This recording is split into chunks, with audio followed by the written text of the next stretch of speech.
Hello friends, இன்றைக்கி நம்ம வீட்டில் என்ன டின்னர் பார்க்கலாமா? இன்றைக்கி வந்து சப்பாத்தி, எல்லா சப்பாத்தியுமே போட்டு அடுக்கி ஹாட் பாக்ஸில் வச்சாச்சு. அதுக்கப்புறம் வந்து சைட் டிஷ் வந்து குருமா, ஒரே ஒரு பொட்டேட்டோ கட் பண்ணி போட்டு க்யூபாக ஒரு எம்டி குருமா மாதிரி தான் வச்சுருக்கிறேன்.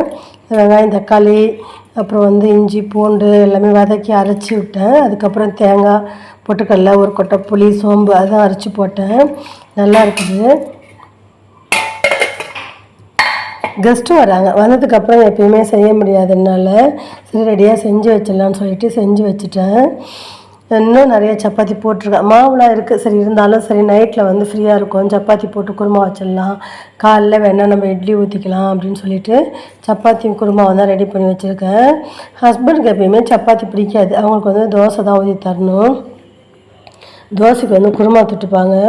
மத்தியானம் சமைச்ச சாப்பாடு ஒரு 200 கிராம் அரிசி தான் போட்டேன்.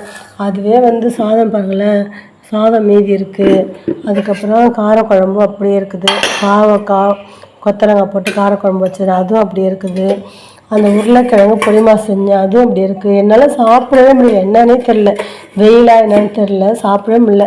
சளியாக இருக்குதுன்னு சொல்லிட்டு காலைல 2 வெத்தலை இருந்தது, அதை போட்டு மென்று அந்த சாரை முழுங்கலான்னு சொல்லிட்டு முழுங்கினேன். அது என்னாச்சுன்னா உடனே வாயிலாம் வெந்துருச்சு. மத்தியானம் சாப்பாடு சாப்பிடவே முடியல.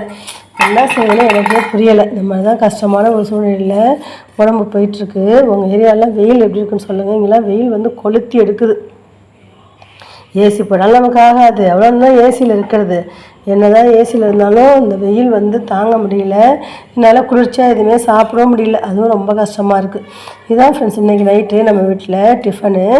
இந்த டின்னர் வந்து உங்களுக்கு பிடிச்சிருந்தா லைக் பண்ணுங்கள், ஷேர் பண்ணுங்கள், கமெண்ட்ஸ் பண்ணுங்கள். ப்ளீஸ் என் சேனல் சப்ஸ்கிரைப் பண்ணுங்கள், பெல் பட்டனை ப்ரெஸ் பண்ணுங்கள். அப்போ தான் நான் போடுற வீடியோ உடனுக்குடன் நோட்டிஃபிகேஷனில் வரும்.